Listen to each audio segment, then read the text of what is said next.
Swayam Prabha. Digital India. Educated India.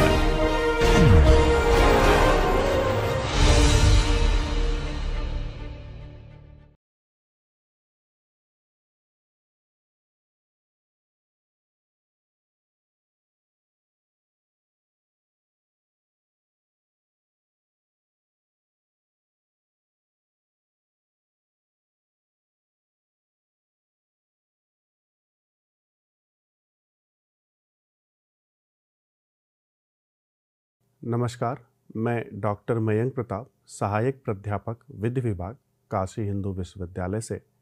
मेरे पाठ्यक्रम का शीर्षक है भागीदारी अधिनियम 1932। इस शीर्षक के अंतर्गत आज के व्याख्यान में भागीदारों के पारस्परिक अधिकार। आज के व्याख्यान का उद्देश्य भागीदारों के पारस्परिक अधिकारों एवं कर्तव्यों तथा दायित्वों के बीच चर्चा करना। चूँकि किसी भी भागीदारी की व्यवस्था में जो भागीदार होते हैं वो आपस में किस प्रकार किन अधिकारों एवं दायित्व से उद्भूत होते हैं, उनके बीच में क्या कोई विधिक व्यवस्था है अथवा क्या कोई प्रथागत कानून है अथवा क्या वो मात्र संविदात्मक दायित्वों से बंधे होते हैं, इन सभी की जानने के लिए आवश्यकता है कि हम यह समझें कि किसी भी भागीदारी व्यवस्था में जो व्यक्ति भागीदार के रूप में कार्य करते हैं उनके बीच के अधिकार एवं कर्तव्यों तथा उनके आपसी दायित्वों का निर्वहन किस प्रकार हो सकता है। और इसी उद्देश्य से आज के इस व्याख्यान में हम लोग भागीदारों के पारस्परिक अधिकारों, कर्तव्यों एवं दायित्वों के बीच विस्तृत चर्चा करेंगे। भागीदारों के एक दूसरे के प्रति संबंध क्या है, कैसे एक भागीदार किसी भागीदारी व्यवस्था में या भागीदारी के निर्माण के क्रम में दूसरे व्यक्ति के साथ अधिकार और कर्तव्यों के साथ जुड़ा होता है। इसलिए हमें देखना होगा कि भागीदारी की व्यवस्था में भागीदार किन अधिकार और कर्तव्यों के साथ दूसरे भागीदारों या भागीदारी फर्म से जुड़ते हैं। क्योंकि भारतीय भागीदारी अधिनियम में जो व्यवस्था दी गई है उसके अंतर्गत भागीदारी सृजन एक संविदात्मक परिणाम है, अर्थात जो भागीदारी का जन्म होता है या सृजन होता है वो संविदा के द्वारा होता है। ऐसे में भागीदारों के बीच कर्तव्य एवं अधिकारों का अवधारण उसी संविदा के द्वारा होना चाहिए जिस संविदा से भागीदारी सृजित होती है। ऐसी संविदाएं निश्चित रूप से प्रत्यक्ष या परोक्ष यानी कि लिखित या आचरण के द्वारा हो सकती है। प्रत्यक्ष और अप्रत्यक्ष तरीके किसी भी रूप में भागीदारी का निर्माण हुआ हो, आवश्यक यह है कि क्या उनके बीच में भागीदारी का सृजन हुआ है अथवा नहीं। यदि भागीदारी का सृजन भागीदारी व्यवस्था में धारा 4 के अनुरूप है तो किसी समूह या भागीदारी के समस्त भागीदार एक दूसरे के साथ किन अधिकारों के साथ बंधे हैं, उनके बीच में कैसे अधिकार उद्भूत हो रहे हैं, एक दूसरे के बीच में कैसी कर्तव्य परायणता है, इनकी चर्चा इसलिए महत्वपूर्ण हो जाती है क्योंकि कभी कभी ये दायित्व या अधिकार संविदा द्वारा भी जन्य हो सकते हैं और कभी कभी एक दूसरे की परिस्थितियों में पारिस्थित जन्य हो सकते हैं। कई बार न्यायिक निर्णयों के माध्यम से बहुत सारे कर्तव्य का अधिरोपण किया गया है। इसलिए जब हम इस अधिनियम में देखेंगे तो हम पाते हैं कि धारा 12 से लेकर के धारा 17 तक के जो उपबंध हैं वो भागीदारों के मध्य हुई संविदाओं के अधीन हैं, लेकिन धारा 9 से धारा 10 में जो वर्णित कर्तव्य है वो भागीदारों के मध्य संविदात्मकता या संविदा से उत्पन्न नहीं है। फलस्वरूप भागीदारी की व्यवस्था में भागीदार संविदा करके धारा 9 एवं धारा 10 में उल्लिखित कर्तव्यों में से अपने को अलग नहीं कर सकते। यानी भागीदारी के जो संबंध हैं वह संविदात्मक संबंध के साथ साथ कर्तव्य परायणता के संबंध को भी महत्व देते हैं। यानी मोटे तौर पर धारा 12 से धारा 17 तक के बीच एक सिद्धांत और दूसरा धारा 9 तथा धारा 10 के बीच वर्णित कर्तव्य जो संविदा के अधीन नहीं है, इन दोनों के बीच में किस प्रकार संतुलन बने और किस प्रकार ये एक दूसरे के साथ अधिकार और कर्तव्य में बंधे होंगे, इसके लिए मोटे तौर पर 2 सिद्धांतों की चर्चा करना उल्लेखनीय है। पहला, जहां भागीदारों के मध्य भागीदारी में एक दूसरे के प्रति संबंध में पहला सिद्धांत है, जो यह स्वतंत्रता प्रदान करता है कि भागीदार अपने अधिकार एवं दायित्व संविदा द्वारा निर्धारण करें या संविदा द्वारा अवधारित करें। और संविदा द्वारा अवधारण करने या निर्धारण करने का जो तरीका है, यह संविदा के लिए आपस में भागीदारों के हितों को या अधिकारों को या कर्तव्यों को संविदा में बांधने के लिए धारा 11 द्वारा उत्प्रेरित है। और धारा 11 वर्णित करता है कि उपबंधित कर्तव्यों के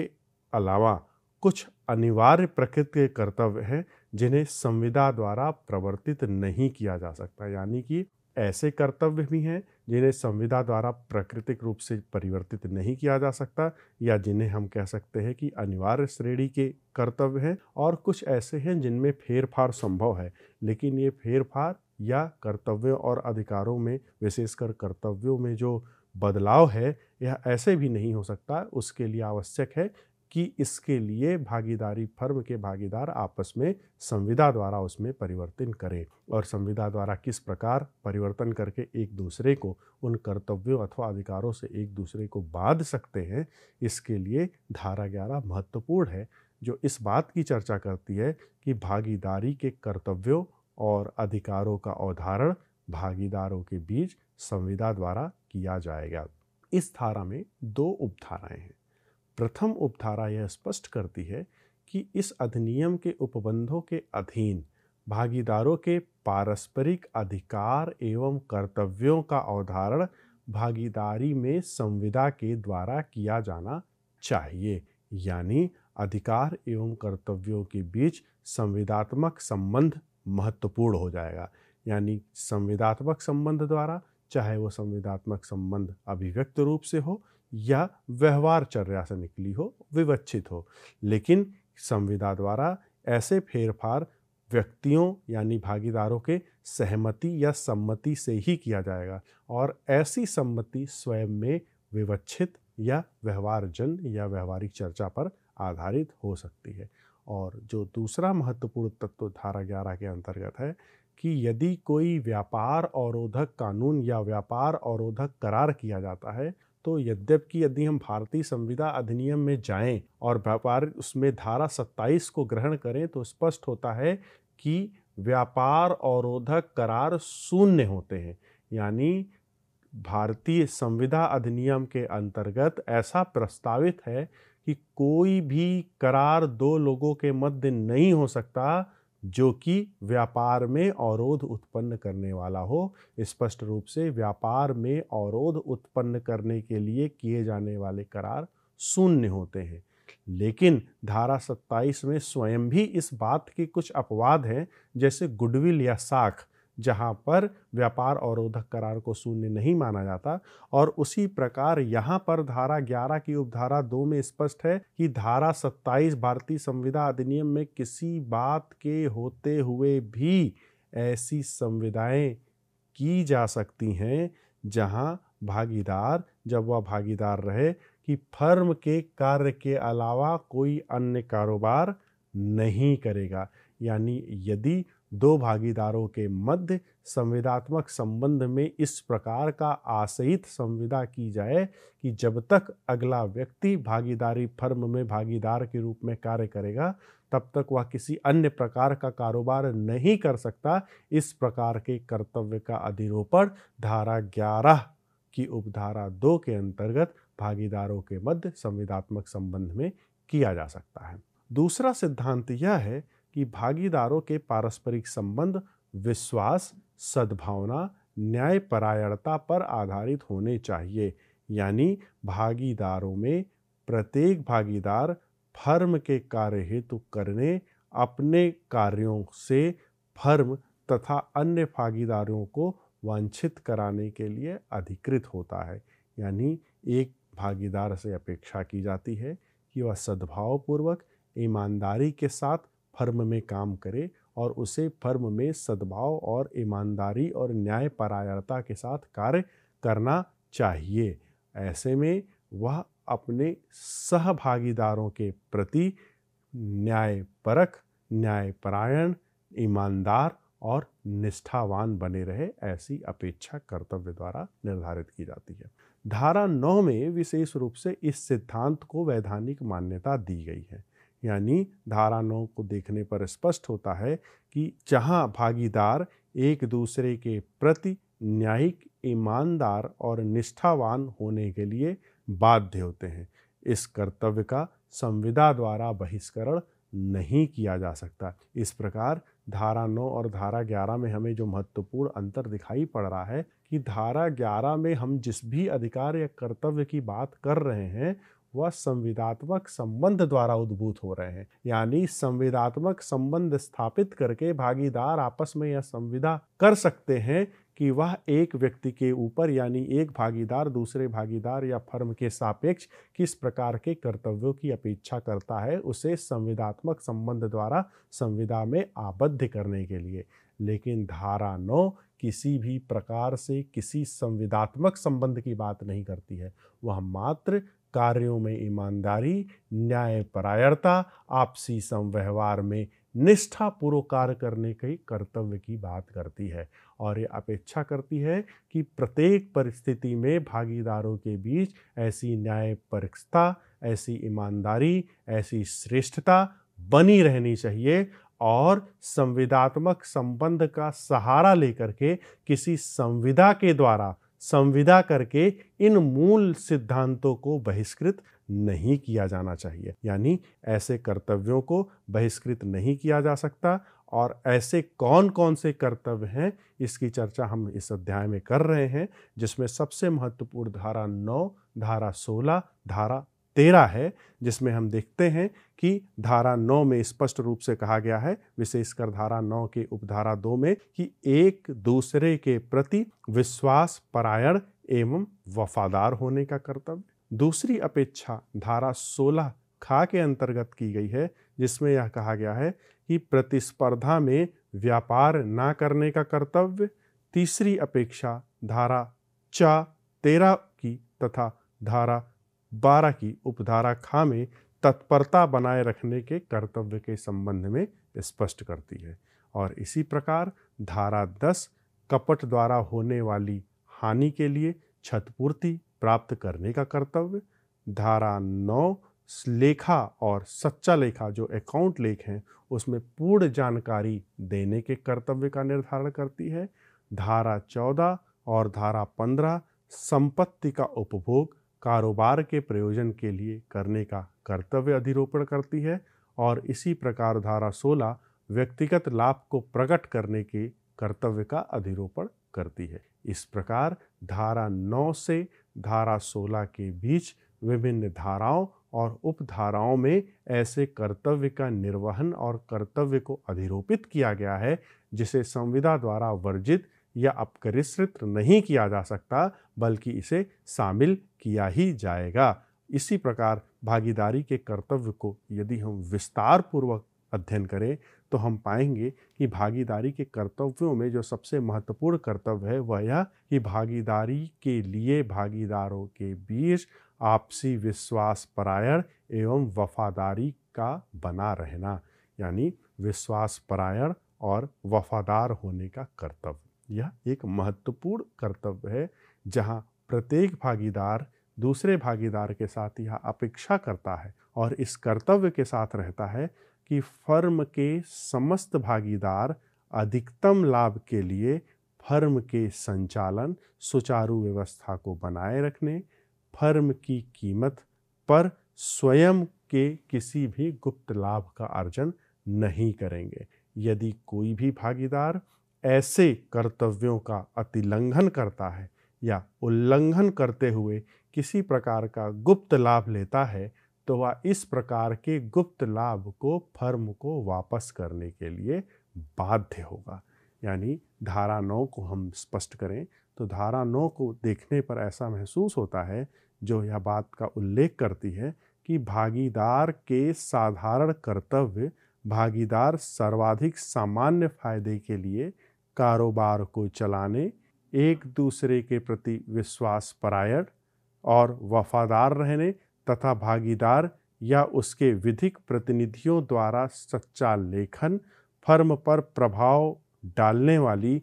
प्रत्येक बात को बताने के लिए वह कर्तव्यबद्ध या आबद्ध होंगे। इसी सिद्धांत को स्पष्ट करने हेतु यदि हम उदाहरणों की चर्चा करें तो एक महत्वपूर्ण उदाहरण वेंटले बनाम क्रेवन के वाद से निकल कर आता है। वेंटले बनाम क्रेवन के वाद में एक भागीदारी फर्म जो गुड़ से शक्कर बनाने का कारोबार करती थी, उचित समय में भागीदार को एक भागीदार से कहा गया कि फर्म के लिए शक्कर खरीदे, लेकिन उसने व्यक्तिगत रूप से अपने गोदाम से उच्च मूल्य पर उस फर्म को शक्कर बेच दिया। उसने व्यक्तिगत रूप से जब फर्म को शक्कर बेचा तो उसे पहले ही खरीदे गए सस्ते शक्कर को पुनः फर्म को बेचे गए अधिकतम मूल्य पर लेने के कारण व्यक्तिगत रूप से लाभ प्राप्त हुआ। ऐसे में प्रश्न था कि क्या यह लाभ गुप्त लाभ की श्रेणी में रखा जाएगा और वह कर्तव्य से अधिरूपित है कि उसे ऐसे लाभ को बताना चाहिए। यह निर्धारण हुआ कि यह लाभ सभी भागीदारों को उनके अधिकार के अनुसार प्राप्त होना चाहिए और जो भी लाभ उसने प्राप्त किया है वह गुप्त लाभ है और उसे स्वीकार करे और सभी भागीदारों को उनकी दशा के अनुसार उस लाभ का बंटवारा किया जाना चाहिए। इसी प्रकार एक अन्य वाद में ड्यून बनाम इंग्लिश में एक भागीदार को 60,000 पाउंड में फर्म की संपत्ति बेचने को कहा गया। उसने संपत्ति ऐसी कंपनी में बेचा जिस कंपनी में उसका स्वयं का हित था और उस फर्म को जब उसने दूसरी कंपनी को बेचा तो 60,000 रुपये पाउंड से अधिक मूल्य पर बेचा और 60,000 पाउंड से अधिक मूल्य बेचने के पश्चात जो लाभ हुआ उसके संबंध में प्रश्न था कि यह लाभ क्या वह व्यक्तिगत रूप से लेगा अथवा क्या वह लाभ जो उसे कमीशन के रूप में उस संपत्ति विशेष को उस फर्म विशेष को बेचने से प्राप्त हुआ है वह उसे रखने का अधिकार देता है अथवा सभी को इसके लिए बंटवारे का लाभ मिलना चाहिए। न्यायालय ने कर्तव्य का अधिरोपण करते हुए कहा कि जब एक भागीदार भागीदारी व्यवस्था में स्वयं भागीदार होते हुए फर्म के कारोबार से संबंधित किसी कारोबार या समव्यवहार में भाग लेकर किसी भी प्रकार से व्यक्तिगत लाभ प्राप्त करेगा तो वह लाभ उसका व्यक्तिगत लाभ नहीं होगा बल्कि उस पर यह कर्तव्य है कि वह उन लाभों को सभी के साथ उनकी दक्षता या उनके अनुपात के अनुसार बांटे और उसे इस लाभ को अन्य भागीदारों के साथ बांटने के लिए उत्तरदायी ठहराया गया। प्रतिस्पर्धा में व्यापार ना करने का कर्तव्य एक ऐसा कर्तव्य है जो धारा 16 की उपधारा बी में स्पष्ट किया गया है। धारा 16 की उपधारा बी के अनुसार प्रत्येक भागीदार का यह कर्तव्य है कि फर्म के कारोबार की प्रतिस्पर्धा में कोई कारोबार ना करे। अर्थात जब भी कोई कारोबार वह करता है तो निश्चित होना चाहिए कि वह किसी फर्म में यदि भागीदार है तो उसकी भागीदारी व्यवस्था पर कोई प्रभाव ना पड़े उसके अपने व्यक्तिगत कारोबार के कारण, यानी किसी भी अन्य प्रकार के कारोबार को करने से वह जिस फर्म में भागीदार है उसकी व्यवस्था पर, उसके संचालन पर, उसको प्राप्त होने वाले लाभ पर प्रत्यक्ष या परोक्ष रूप से कोई प्रभाव पड़ता है तो उसे इस रूप में कर्तव्य आधारित प्रतिबद्धता में बांधा जा सकता है कि वह ऐसे किसी भी प्रकार के कार्य ना करे जहां प्रतिस्पर्धा होती है उस व्यापार से जिसमें वह फर्म के लिए साझेदार की हैसियत से काम कर रहा है। और यदि वह ऐसा करता है तो ऐसे कारोबार से होने वाले समस्त लाभ को फर्म को देना पड़ेगा। यह उल्लेखनीय है कि भागीदार का जो निजी प्रतिस्पर्धा है वह उससे भागीदार के यदि कारोबार से संबंधित है तो कर्तव्य से आधारित होगा, लेकिन यदि कोई अन्य कारोबार है जिसका संबंध उस हैसियत से जिसमें वह भागीदार के रूप में कार्य कर रहा है, यदि उस कारोबार की प्रतिस्पर्धा पर प्रभाव नहीं पड़ता है तो यह कर्तव्य लागू नहीं होगा। धारा 16 ख के अनुसार ऐसे कर्तव्य को उन परिस्थितियों में लागू किया जाता है जहां पर कारोबार ऐसा उस प्रकार का हो जैसा फर्म का कारोबार है और जिसका निजी कारोबार फर्म के कारोबार तथा भागीदारों के कारोबार के बीच किसी विपरीत आशय का ना हो। इस प्रकार यदि भागीदार व फर्म जो कि फर्म के कारोबार से अर्जित लाभ को देने के लिए फर्म के साथ तत्पर नहीं है, वह फर्म के कार्यों से अलग व्यापार कर रहे हैं और प्रतिस्पर्धा में नहीं है, तो ऐसे लाभ या अर्जित लाभों को फर्म के लाभ के साथ या फर्म के अन्य भागीदारों के साथ बांटने के लिए उत्तरदायी नहीं होंगे। यदि कोई फर्म मान लीजिए नमक का उत्पादन का व्यापार कर रहा है और कोई भागीदार नमक के आपूर्ति का कारोबार कर रहा है, तो ऐसे में प्रश्न है कि एक व्यक्ति जो किसी फर्म में भागीदार की हैसियत से भागीदार का कार्य कर रहा है और उसका कारोबार नमक का उत्पादन करना है, ऐसे में उसी व्यक्ति द्वारा व्यक्तिगत या निजी हैसियत में ऐसा व्यापार करना जो नमक की आपूर्ति संबंधित है, ऐसे में नमक की आपूर्ति से होने वाले लाभ को क्या वह कर्तव्यबद्ध है कि अन्य साझेदारों से बांटेगा। ऐसे में इस प्रश्न का निर्धारण करने में हमें देखना होगा कि किसी भी रूप में उसके निजी व्यापार द्वारा उसके भागीदारी की हैसियत वाले व्यापार पे प्रतिस्पर्धा पर कोई प्रभाव पड़ता है कि नहीं। और हम देखते हैं कि जो भागीदार की हैसियत से किया जाने वाला व्यापार है वह नमक के उत्पादन से संबंधित है, जबकि निजी व्यापार नमक की आपूर्ति से है और उत्पादन और आपूर्ति कहीं भी एक दूसरे से संबंधित नहीं है, मात्र इसलिए वह नमक का व्यापार है और यह भी नमक का व्यापार है। ऐसे में यह इसे आबद्ध नहीं करती कि अपने हितों का वह अन्य लोगों के साथ बंटवारा करे, जब तक कि इसका यह निजी कारोबार भागीदारी की हैसियत से किए जाने वाले कारोबार में प्रतिस्पर्धात्मक रूप से शामिल नहीं होता है। पुलिस बनाम महेंद्र नामक एक मामले में विदेशों से आयात नमक को एक गांव विशेष में विक्रय हेतु एक फर्म स्थापित की गई। एक भागीदार ने फर्म के लिए नमक का आयात करने के लिए कुछ नमक को अपने पास रख लिया और उसे लाभों पर या जो ज़्यादा होने वाले लाभ थे उस पर बेच दिया। ऐसे में प्रश्न था कि क्या उसने कर्तव्य भंग किया। न्यायालय ने पाया कि उस व्यक्ति का कर्तव्य था कि ऐसा कोई भी कारोबार नहीं करे जो उसके साथ उसके फर्म के कारोबार से प्रतियोगितात्मक प्रतिस्पर्धा के रूप में चलती हो। इसलिए इस प्रकार का कृत्य न्यायालय ने माना कि होने वाले लाभ को वह देने के लिए बाध्य होगा। अब यह सिद्धांत पूर्ण रूप से स्थापित हो चुका है कि कोई भागीदार फर्म के प्रतिस्पर्धा के व्यापार के द्वारा अपने लिए निजी कार्य या निजी रूप से प्राप्त नहीं कर सकता। यदि कोई फर्म माल की आपूर्ति करने के लिए निर्मित किया गया हो तो उसका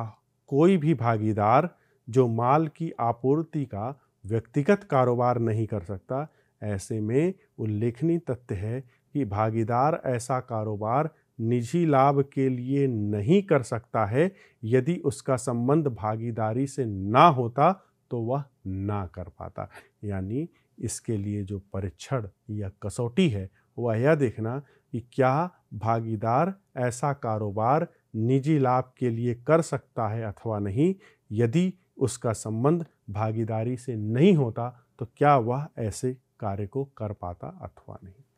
धारा 12 की उपधारा ख और धारा 4 की उपधारा च में तत्परता बनाए रखने के कर्तव्य का निर्धारण किया गया है। प्रत्येक भागीदार कारोबार के संचालन में सौंपे गए कर्तव्यों को तत्परतापूर्वक करने के लिए आबद्ध है। यानी इस सिद्धांत को अधिक शक्तिशाली बनाने के लिए धारा 4 में यह उल्लेख किया गया है कि यदि कोई भी भागीदार, कोई भी व्यक्ति जो किसी संविदात्मक संबंध में भागीदार है, जानबूझकर कारोबार के संचालन में उपेक्षा कारित करता है तो उस हानि के लिए फर्म को क्षतिपूर्ति देने के लिए वह उत्तरदायी होगा। और इसी प्रकार धारा 12 कारोबार के संचालन की व्याख्या करती है, जो स्पष्ट करती है कि भागीदारों के बीच की संविदा में यह अध्ययन है कि यदि व्यक्ति भागीदार को कारोबार के संचालन में कार्य करता है तो हर भागीदार को कारोबार के संचालन में भाग लेने का अधिकार है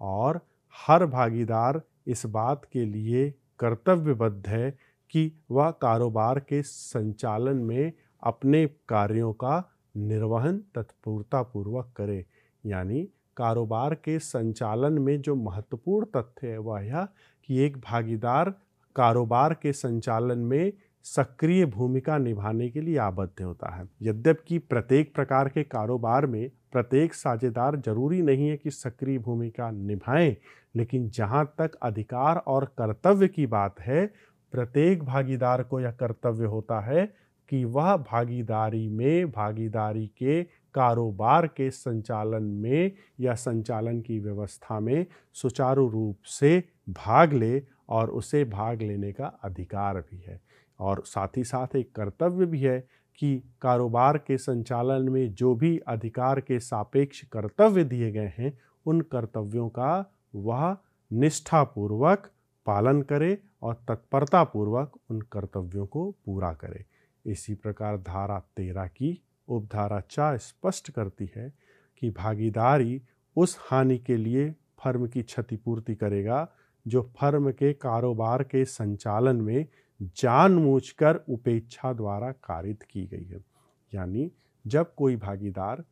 किसी भागीदारी फर्म के कारोबार के संचालन में भाग लेता है तो कई बार ऐसी अवस्था आती है जहां उसे विभिन्न निर्णय लेने पड़ते हैं। सामान्य रूप से सभी निर्णय उसे अन्य भागीदारों की सहमति से लेना होता है। ऐसे में कभी कभी ऐसी परिस्थितियां उत्पन्न होती हैं कि कारोबार के हित के लिए, व्यापार के हित के लिए, लाभों के अर्जन के लिए और कारोबारी हित तथा फर्म के हित के लिए निर्णय लेते समय जब विवेकपूर्ण निर्णय लिया जाता है तो कभी कभी कुछ कठिनाई भी उत्पन्न होती है।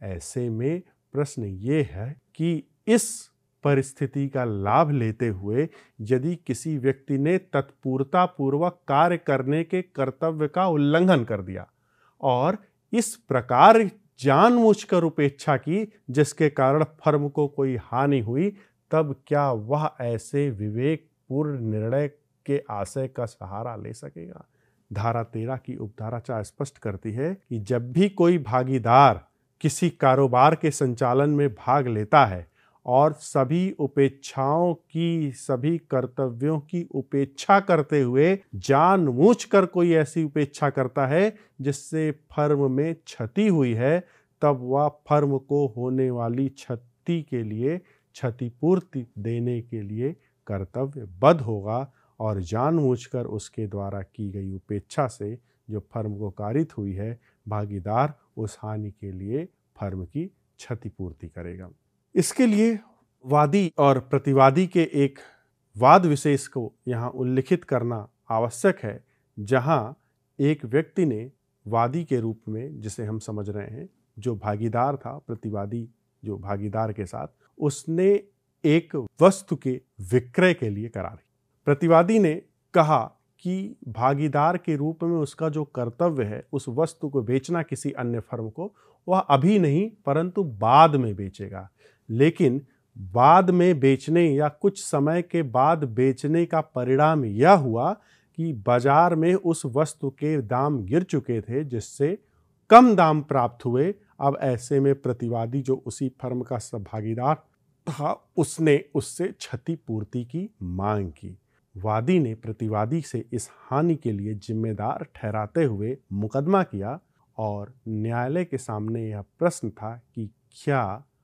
इस प्रकार हुई क्षति के लिए उपेक्षापूर्ण क्षति स्वीकार की जानी चाहिए, क्योंकि उपेक्षापूर्ण क्षति के लिए ही फर्म को क्षतिपूर्ति की जानी चाहिए। न्यायालय ने स्पष्ट किया कि मात्र इसलिए कि व्यक्ति द्वारा एक समय निर्धारण करने के पश्चात यह कहना कि वह विक्रय कुछ समय बाद करेगा, और ऐसे में बाजार का मूल्य गिरने से यदि कोई हानि होती है तो यह नहीं किया जा सकता कि जानबूझकर उपेक्षा के कारण ऐसी हानि हुई थी, क्योंकि यहाँ वादी हो अथवा प्रतिवादी हो, किसी व्यक्ति विशेष को इस परिस्थिति की जानकारी नहीं थी कि बाजार मूल्य में गिरावट हो सकती है। उदाहरण के लिए, यदि कुछ समय बाद जब माल बेचा गया और लाभ प्राप्त हुआ होता तो सभी साझेदार उस लाभ का वहन करते,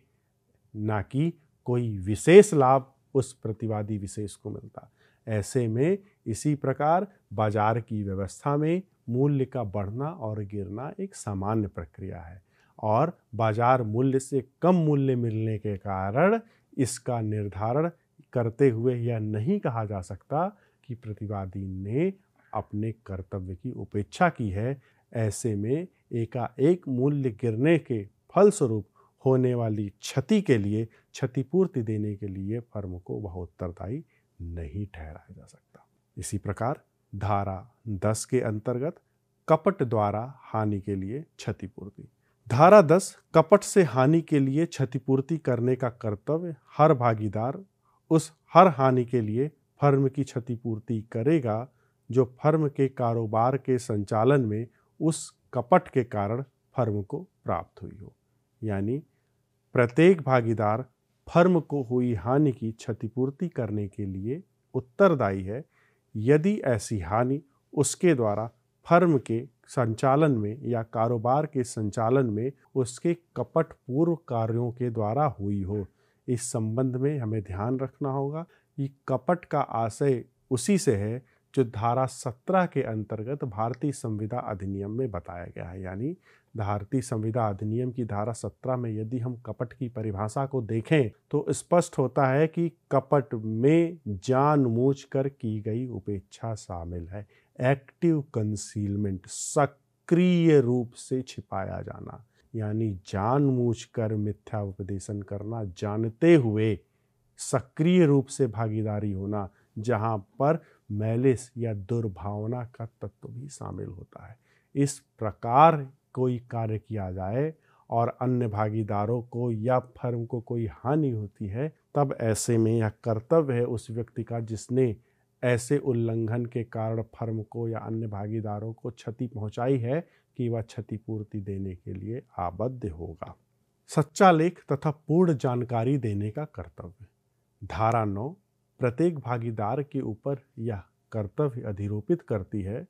कि वह फर्म पर प्रभाव डालने वाली सभी बातों की पूरी जानकारी एवं लेखा जोखा सही हिसाब अन्य भागीदारों को देगा। इस प्रकार यदि कोई भागीदार तथ्यों को अन्य भागीदारों से छिपाते हुए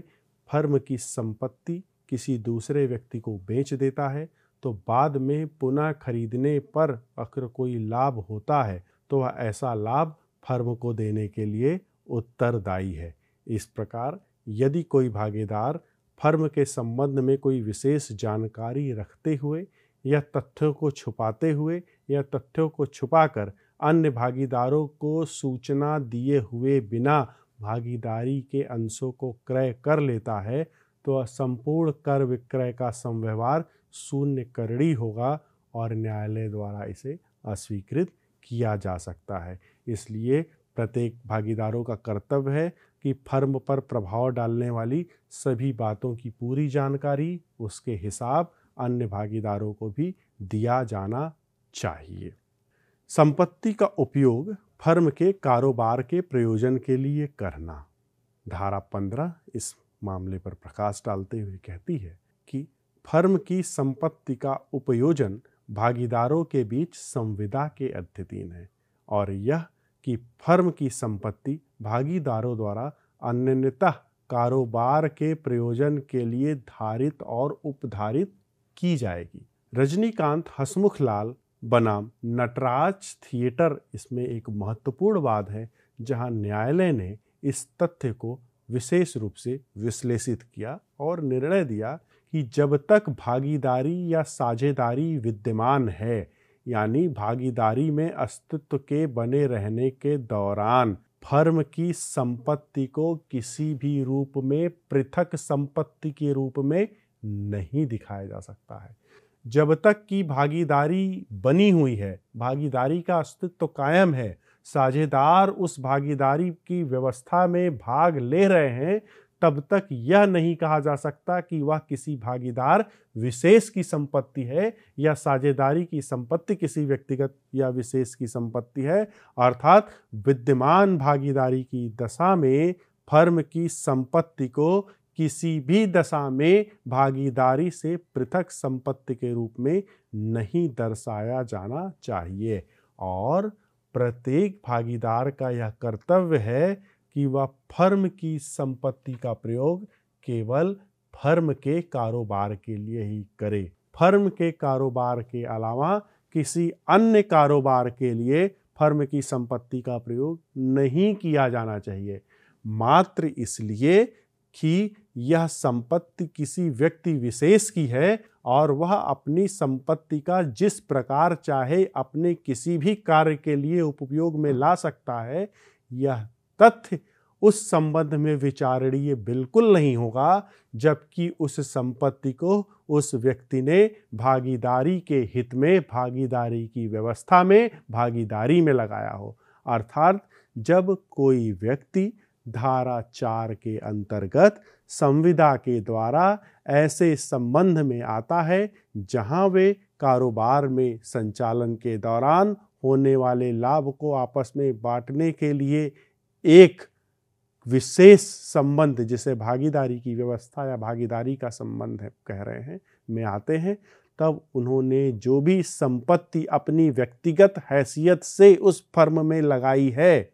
कारोबार के संचालन और उससे होने वाले लाभ को प्राप्त करने के लिए, उस संपत्ति का प्रयोग मात्र उसी कारोबार के संचालन में प्रयोग होना चाहिए। और यह तर्क बिल्कुल अनर्थपूर्ण होगा कि वह संपत्ति किसी व्यक्ति विशेष की है, इसलिए वह जिस प्रकार चाहे उस संपत्ति को वह व्ययित करे। अर्थात जो लाभ अर्जित किया जाएगा, यदि उस फर्म के कारोबार में, वह आपस में बांटना है। इसी सिद्धांत के अनुसार यदि किसी व्यक्ति ने फर्म के संपत्ति में अपनी संपत्ति को बताते हुए पृथक रूप से फर्म के कारोबार के अलावा कोई अन्य कारोबार किया, तो उस कारोबार से किसी भी प्रकार का लाभ होने पर उस पर वह कर्तव्य है कि वह उससे होने वाले लाभ को अन्य साझेदारों के साथ उसी प्रकार अर्जित एवं विभाजित करके बंटवारा करे जिस प्रकार माने उस संपत्ति का प्रयोग करके भागीदारी का कारोबार किया गया हो और भागीदारी में कारोबार से होने वाले लाभों का जिस प्रकार बंटवारा होता है, उसी प्रकार उस संपत्ति के होने वाले लाभ का बंटवारा करना पड़ेगा जहां उसने फर्म की संपत्ति को अपनी व्यक्तिगत संपत्ति यानी फर्म की संपत्ति से पृथक संपत्ति मानते हुए कारोबार में लगाया था। यानी फर्म की संपत्ति से होने वाले लाभ का लेखा जोखा यदि भागीदार द्वारा नहीं किया जाया तो उसके विरुद्ध न्यायिक मुकदमे की कार्यवाही तो हो सकती है, यद्यपि इसके दुरुपयोग के लिए कोई आपराधिक कार्यवाही नहीं की जा सकती, ऐसी व्यवस्था नहीं है। लेकिन इसका अर्थ यह भी नहीं है कि भागीदार किसी भी परिस्थिति में फर्म की संपत्ति के साथ आपराधिक न्यायिक भंग या आपराधिक न्यास भंग के साथ साथ दुरुपयोग का दोषी नहीं माना जा सकता। यह मानना पड़ेगा, स्वीकार करना पड़ेगा कि यदि उसने फर्म की संपत्ति के साथ आपराधिक न्यास भंग किया, वह उसका दुरुपयोग किया, तो वह उसका दोषी माना जाना चाहिए। प्रश्न उठता है कि क्या कोई भागीदार भागीदारी संपत्ति का उपयोग अपने निजी एवं प्रतिस्पर्धी व्यवसाय के लिए कर सकता है? यदि करेगा तो क्या परिणाम होगा? इस प्रश्न का उत्तर हमने अभी जो कर्तव्य को पढ़ा, उन कर्तव्य के आधार पर निश्चय पूर्वक हम कह सकते हैं कि कोई भी भागीदार संपत्ति जो कि कारोबार में उस भागीदारी व्यवस्था के अंतर्गत सृजित कारोबार में की जानी चाहिए, उसका प्रयोग वह निजी कारोबार में नहीं कर सकता, ना ही किसी प्रतिस्पर्धी व्यवसाय के लिए कर सकता है। और इसी में ही यदि उसने ऐसा किया, अर्थात यदि किसी व्यक्ति ने कारोबार करने के लिए कारोबार में साझेदार की संपत्ति का प्रयोग निजी व्यवस्था के अंतर्गत किया अथवा कोई प्रतियोगितात्मक व्यापार या कारोबार शुरू किया, तो उन दोनों ही परिस्थितियों में होने वाले लाभों को उसका कर्तव्य होगा कि अन्य साझेदारों के साथ वह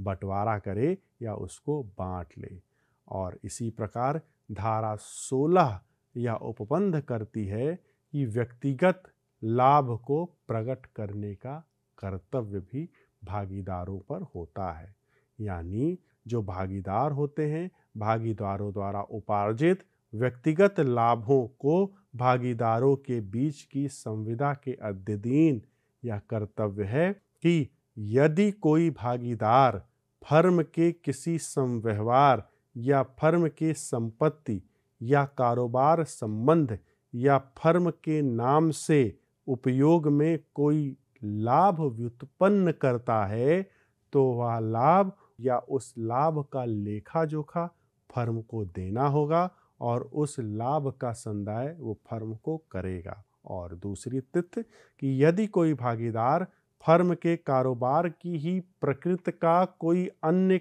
प्रतियोगी कारोबार चलाता है, अर्थात फर्म का भागीदार होने के साथ साथ वह अपनी निजी तौर पर या व्यावसायिक तौर पर निजी कैपेसिटी में कोई कारोबार करता है जो उस फर्म के प्रतियोगितात्मक या प्रतियोगिता रखने वाले कारोबार, जिससे कारोबार को नुकसान भी हो सकता है, यदि कोई कार्य करता है या व्यापार करता है, तो उस कारोबार का भी लेखा जोखा उसे अन्य साझेदारों को देना होगा और उनसे होने वाले लाभ का वह संदाय करेगा। वास्तव में यह जो कर्तव्य विशेष रूप से धारा 16, धारा 9, धारा 13 च में जो कर्तव्य बताए गए हैं, यह कर्तव्य किसी भागीदार के या भागीदारी के हित के लिए या भागीदारों के ऊपर कोई सस्ती या कर्तव्य अधिरोपित करने के लिए नहीं है। ये वो कर्तव्य है जो भागीदारी व्यवस्था के अंतर्गत सम्मिलित रूप से भागीदारी व्यवस्था को उन्नत बनाने के लिए किए गए हैं। क्योंकि यदि ऐसे कर्तव्य का अधिरोपण नहीं किया जाएगा तो उसके दुष्परिणाम से जो कारोबार का उद्देश्य है, यानी भागीदारी के अंतर्गत जिस कारोबार के उद्देश्य को लेकर भागीदार सहमत हुए हैं, उन पर प्रभाव पड़ने से कारोबार पर प्रभाव पड़ेगा और ऐसा समय आ सकता है कि इसके कारण कारोबार को बंद करना पड़े। ऐसे में यह स्थिति उत्पन्न होती है कि ऐसे कर्तव्य को शामिल किया जाए या भागीदारों पर ऐसे कर्तव्य का अधिरोपण किया जाए जिसके परिणाम स्वरूप वह दूसरे भागीदारों के साथ और भागीदारी फर्म के साथ इस बात में आबद्ध रहें कि उसका पालन करते हुए वह भागीदारी तंत्र या व्यवस्था में शामिल रहते हुए व्यापारिक उद्देश्य, निजी उद्देश्य के साथ साथ दोनों के बीच में संतुलन बनाते हुए भागीदारी की व्यवस्था को बनाए रख सके। भागीदारों का यह भी कर्तव्य है कि जब कोई भागीदार अन्य भागीदार यानी सहभागीदार की अनुमति के बिना किसी फर्म में या फर्म के किसी समव्यवहार में किसी संपत्ति का प्रयोग व्यक्तिगत लाभ से करेगा तो क्या होगा। क्योंकि यह कर्तव्य है कि जब भी कोई व्यक्ति फर्म की संपत्ति का प्रयोग किया जाना है किसी समव्यवहार के लिए, यानी संपत्ति या फर्म के नाम से भी प्रयोग होना है, तो उस परिस्थिति में भी अपेक्षा की जाती है कि वह भागीदार जो किसी कारोबार में जो फर्म के नाम से या फर्म की संपत्ति का प्रयोग करना है, वह अन्य साझेदारों से उसकी सहमति प्राप्त करे और उस पर कोई व्यक्तिगत लाभ ना प्राप्त करे। ऐसे में यदि कोई ऐसा करता है तो उसे फर्म को वापस करना चाहिए। धारा 16 का के अंतर्गत भी यह उल्लेखनीय कर्तव्य है कि जब भागीदारों के मध्य संविदा की जाती है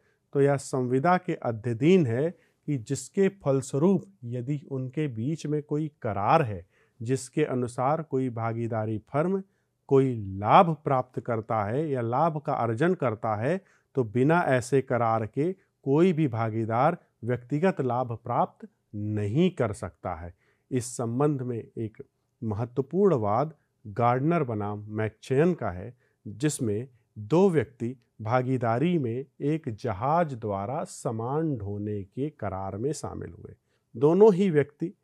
सामान को नाव द्वारा ढोने का कारोबार करते थे और एक भागीदार ने उस जहाज का प्रयोग अपने निजी हिसाब किताब के लिए कुछ व्यापारिक कार्य करके उससे कुछ लाभ प्राप्त कर दिया गया। न्यायालय के सामने प्रश्न था कि यह किसी प्रकार के कर्तव्य का भंग है, यदि है तो क्या निर्णय होना चाहिए। न्यायालय ने कहा कि इस प्रकार जब दो व्यक्ति साझेदार के रूप में एक दूसरे के साथ कार्य कर रहे हैं तो एक व्यक्ति द्वारा कारोबार या कारोबार की संपत्ति का प्रयोग निजी हिसाब में करना और उससे लाभ का अर्जन करना कर्तव्य का भंग कहा जाएगा और वह लाभ उसे फर्म को वापस करने के लिए उत्तरदायी ठहराया जाना चाहिए। अब भागीदारों के कर्तव्यों के बाद हम लोग भागीदारों के अधिकारों की चर्चा करेंगे, क्योंकि हमने देखा कि किसी भी फर्म में या भागीदारी की व्यवस्था में भागीदार आपस में पारस्परिक संबंध में जुड़े होते हैं। उन पारस्परिक संबंधों का जो विधिक और तकनीकी अर्थ है वह यह कि भागीदार स्वामी और दूसरे के अभिकर्ता के रूप में कार्य करते हैं। जब एक व्यक्ति दूसरे व्यक्ति के साथ अभिकर्ता के रूप में कार्य करता है तो ऐसे में निश्चित रूप से वह कुछ कर्तव्यों से बंधा होता है, ऐसा कर्तव्य जिसका प्रभाव उन व्यक्तियों पर पड़ना है जिनके साथ वो अभिकर्ता के रूप में शामिल है। लेकिन साथ ही साथ जब वह स्वामी के रूप में भी कार्य कर रहा है, अर्थात व्यक्तिगत रूप से उसके ऊपर कुछ कर्तव्य और अधिकार भी दिए जाने चाहिए, जिन अधिकारों का वह सशक्तता से प्रयोग करे। कोई व्यक्ति जब स्वामी की हैसियत से कार्य करेगा तो निश्चित रूप से उसके अंतर्गत इस बात का भान होना चाहिए कि उससे कुछ अधिकार भी हैं, जो अधिकार इस विशेष दर्जे यानी भागीदारी की व्यवस्था में भागीदार होने के कारण उसे प्राप्त हुए हों। तो अब हम भागीदारों के अधिकारों की जब चर्चा करेंगे तो भागीदारों के अधिकारों की चर्चा को हम इस अधिनियम के अंतर्गत विशेष रूप से धारा 12, 13 और 17 के बीच में, यानी धारा 12, 13 एवं 17 के अंतर्गत जब हम देखते हैं कि भागीदारों के बारे में कुछ कर्तव्य हैं तो उन कर्तव्यों से संबंधित कुछ अधिकार भी हैं जिन्हें धारा 12, 13 और 17 में शामिल किया गया है। और भागीदारों के अधिकारों की व्याख्या करने में हम स्पष्ट रूप से कह सकते हैं कि भागीदार स्वेच्छतया अपने पारस्परिक संबंधों को नियंत्रित करने के लिए संविदा कर सकते हैं। यह बात धारा 11 से स्पष्ट है। धारा 11 स्पष्ट रूप से कहती है कि भागीदार चाहें तो आपस में संविदा के द्वारा आपसी संबंधों के मध्य में संविदात्मक संबंध स्थापित कर सकते हैं और अपने कर्तव्य और अधिकार को उन संविदात्मक संबंध में बांध सकते हैं। जब हम धारा 9 के अंतर्गत कर्तव्यों की चर्चा कर रहे थे तब हमने धारा 11 को एक बार देखा था और धारा 11 में हम लोगों ने स्पष्ट किया था कि धारा 11 संविदात्मक संबंध की व्याख्या करते हैं और धारा 9, धारा 13 चा और अन्य धाराएं और उपधाराएं जो कर्तव्यों के बारे में है संविदात्मक संबंध द्वारा उन्हें हटाया तो नहीं जा सकता, लेकिन यह जरूर है कि संविदात्मक संबंध में अधिकारों को स्थापित किया जा सकता है। इसलिए धारा 11 यहाँ पुनः महत्वपूर्ण है, जो ये स्पष्ट उल्लेख करती है कि भागीदारों को अधिकार जो संविदा के अधीन अधिकार हैं इसी संविदात्मक संबंध के अनुसार निर्धारित किए जाने चाहिए। इसलिए यहाँ पर हम धारा 12, धारा 13 और धारा 17 के अंतर्गत भागीदारों के पारस्परिक अधिकारों की चर्चा कर रहे हैं। उनमें से महत्वपूर्ण अधिकारों में प्रथम कारोबार के संचालन में भाग लेने का अधिकार धारा 12 की उपधारा का के अंतर्गत यह व्यवस्था करती है कि जब भी कोई व्यक्ति कारोबार के संचालन में भाग लेने का अधिकारी होता है तो हम मात्र इसलिए क्योंकि उसकी स्थिति संविदात्मक संबंध में भागीदार की स्थिति है। कभी कभी ऐसी परिस्थिति उत्पन्न हो जाती है कि प्रत्येक भागीदार एक मत के नहीं होते हैं। ऐसे में किसी निर्णय को लेने में कठिनाई न हो तो यह अधिकार धारा 12 की उपधारा गा के अंतर्गत मिला है कि बहुमत के अधिकार का वो प्रयोग कर सके। इसी प्रकार प्रत्येक भागीदार को, जो कि स्वामी और अभिकर्ता दोनों के ही रूप में कार्य कर रहा है, धारा 12 की उपधारा ग के अंतर्गत बही खातों की जांच करने का अधिकार भी दिया गया। धारा 13 में पारिश्रमिक पाने का अधिकार, धारा 13B में लाभ पाने का अधिकार, धारा 13 ग और घ में पूंजी पर ब्याज पाने का अधिकार और 13 अंगा में क्षतिपूर्ति पाने का अधिकार भी भागीदारों के अधिकारों में शामिल होता है। हम इन अधिकारों की चर्चा करते हुए यदि हम इसके विस्तृत भाग पर जाएं तो कुछ छोटे और महत्वपूर्ण तथ्यों का अवलोकन करना आवश्यक हो जाता है। जैसे धारा 12 का में कारोबार के संचालन में भाग लेने का अधिकार प्रत्येक व्यक्ति को भागीदार होने की परिस्थिति के कारण प्राप्त होता है। सामान्य रूप से करार द्वारा कुछ भागीदारों को इस अधिकार से भागीदारी व्यवस्था में वंचित रखा जा सकता है, लेकिन फर्म के कारोबार में हिस्सा लेने के अधिकार का प्रयोग फर्म की भलाई और कल्याण के लिए होना चाहिए, उनके हितों के विरुद्ध नहीं।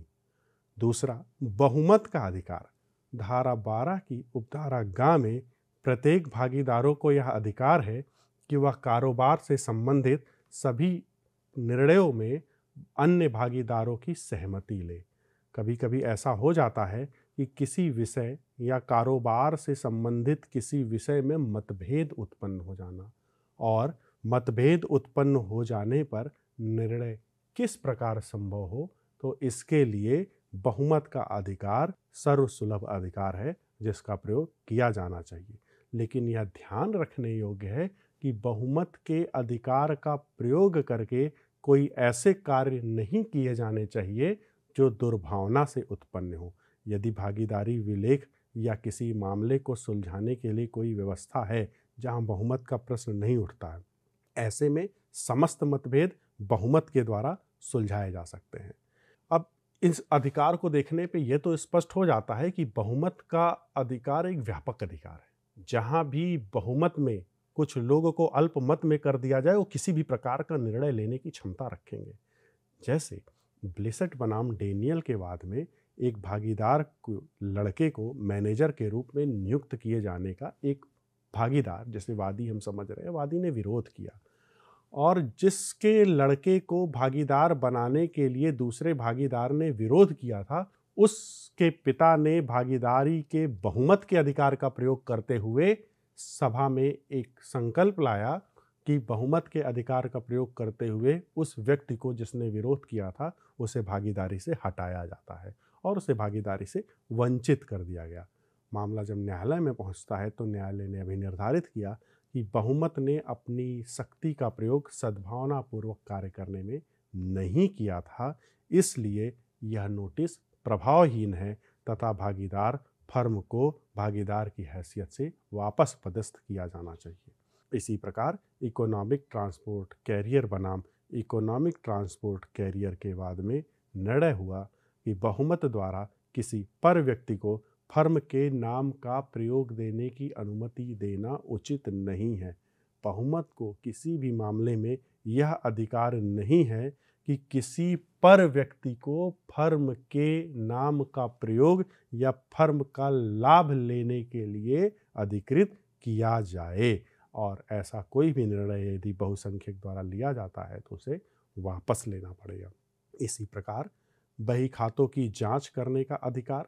ऐसा अधिकार है जो सभी अधिकारों और भागीदारों को यह अधिकार देता है किसी भी पुस्तक, लेखा उसके निरीक्षण करने और उसके नकल करने का अधिकार दे सकती है। कारोबार में पारिश्रमिक पाने का अधिकार। यद्यपि कि कारोबार के संचालन में कोई भी भागीदार पारिश्रमिक पाने का अधिकारी तो नहीं है, क्योंकि वह भागीदारी उसी के द्वारा निर्मित है, वह स्वयं अन्य भागीदारों के साथ मिलकर भागीदारी का निर्माण कर रहा है, इसलिए पारिश्रमिक पाने का वह कोई अधिकार तो नहीं रखता। लेकिन यदि संविदात्मक संबंध में कोई अधिकार प्रदान किया गया है जिसमें कोई भागीदार पारिश्रमिक पाने का अधिकारी है, तो ऐसे में इस व्यवस्था के अंतर्गत उसे पारिश्रमिक पाने का अधिकार होगा। और लाभों में भाग लेने का अधिकार, लाभ जिसे परिभाषित तो नहीं किया गया है, लेकिन सामान्य रूप से हम समझते हैं कि कारोबार में निवेश के बाद पूरे खर्चे को निकालने के बाद जो शुद्ध लाभ हुआ है वही उस कारोबार का लाभ होता है। और ऐसे में जो भागीदार उस कारोबार में यानी उस व्यवस्था में आपस में सहमत हुए हैं साझेदार बनने को, उस लाभ को प्राप्त करने के अधिकारी होंगे, यह उनका अधिकार है। इसी प्रकार पूंजी पर ब्याज पाने का अधिकार एक ऐसा अधिकार है जो सामान्य रूप से अधिकार के रूप में नहीं प्रयोग किया जा सकता, क्योंकि प्रत्येक व्यक्ति अपनी कुछ न कुछ पूंजी उस व्यापार को चलाने में लगाता है। लेकिन कभी कभी व्यक्ति कारोबार में पूंजी लगाने के बाद आवश्यकता में ऋण के रूप में जब पूंजी लगाता है तो ऐसे में उसे उस पर ब्याज पाने का अधिकार होना चाहिए। धारा 13 ज्ञान की व्यवस्था के अनुसार यदि कोई व्यक्ति जो साझेदार है अपनी पूंजी के अलावा कुछ अन्य पूंजी ऋण के रूप में लगाता है तो उसे 6% ब्याज मिलना चाहिए, लेकिन व्यवस्था और संविदात्मकता के दायरे में इसे ऊपर या नीचे किया जा सकता है। इसी प्रकार क्षतिपूर्ति देने का जो अधिकार धारा 13 अंगा में है, इससे स्पष्ट है कि भागीदार द्वारा निम्नलिखित में से किए गए संदायों के लिए वह क्षतिपूर्ति करेगा, जबकि कारोबार के संचालन में, हानि से फर्म की रक्षा के प्रयोजन में कोई कार्य जहां कोई मामूली विवेक वाला व्यक्ति ऐसी परिस्थितियों में करता। यानी क्षतिपूर्ति के लिए जो वाद है उसमें दो बात महत्वपूर्ण है। पहला कि भागीदार फर्म से संबंधित उन खर्चों में क्षतिपूर्ति की मांग कर सकता है जो फर्म को उचित ढंग से कारोबार ना करने के कारण उठाने पड़े हो। लेकिन कभी कभी ऐसे निर्णय लेने पड़ते हैं जब कोई भी सामान्य व्यक्ति किसी परिस्थितियों में लेता और उसमें कोई हानि होती है, तब ऐसे में क्षतिपूर्ति के लिए नहीं कहा जा सकता। जैसे थॉमस बनाम एथरटन के बाद में जो प्रबंधक साझेदार थे उन्हें सूचना प्राप्त हुई कि फर्म में से कोयले की चोरी हो रही है, जांच पड़ताल की जाए, लेकिन समय पर जांच पड़ताल ना होने के कारण उन्हें नुकसान उठाना पड़ा और 6000 पाउंड देना पड़ा। और जब इसकी मांग के लिए फर्म को उस भागीदार के मैनेजर को कहा गया तो न्यायालय ने कहा कि प्रबंधक भागीदार द्वारा यह मांग उचित है, क्योंकि यदि समय रहते इसकी जांच कर ली जाती तो ऐसा नुकसान नहीं उठाना पड़ता। इस प्रकार सारांश के रूप में हम देखें अगर तो हम पाते हैं कि साझेदारी की व्यवस्था में संपूर्ण रूप से एक तंत्र कार्य करता है और उसी तंत्र को हम भागीदारी व्यवस्था कहते हैं। और भागीदारी व्यवस्था इस बात पर निर्भर करती है कि भागीदारी के आपस के संबंध कैसे हैं, क्योंकि भागीदारों के आपस के पारस्परिक संबंधी अधिकार और कर्तव्य के निर्धारण करते हैं और उन्हीं संबंध के आधार पर पूरी कारोबार चलती है। यदि उस आपसी अधिकार और कर्तव्य में कोई मतभेद होगा तो उसका प्रभाव कारोबार पर होगा और कारोबार का अंत होगा और कारोबार समाप्त हो जाएगा। इसलिए आवश्यक है कि फर्म के भागीदार के पारस्परिक अधिकारों और कर्तव्यों का अवधारण भागीदारों के बीच संविदात्मक व्यवस्था के साथ साथ अभिव्यक्त या विपक्षित रूप से न्यायपूर्ण ढंग से किया जाए और इन व्यवस्थाओं के अंतर्गत जो सामान्य अधिकार एवं कर्तव्य हो उनका भी पालन किया जा सके, ताकि इस व्यवस्था के अंतर्गत सभी भागीदारों में आपस में सद्भाव बना रहे और न्यायपूर्ण ढंग से वो कार्य करते रहें, जिससे कारोबार की व्यवस्था उचित और सुचारू रूप से चलती रहे। धन्यवाद।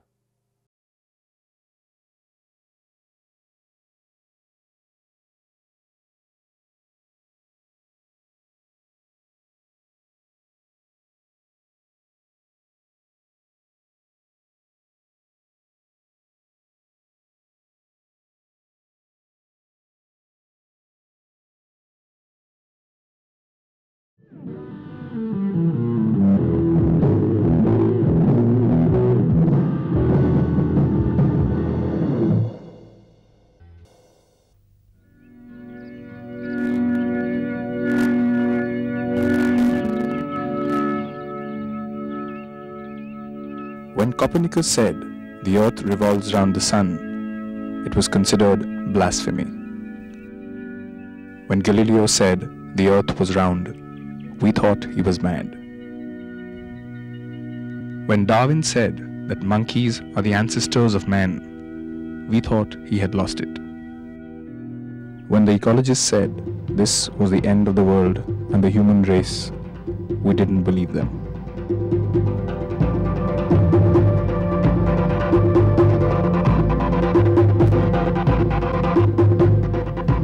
Thank you.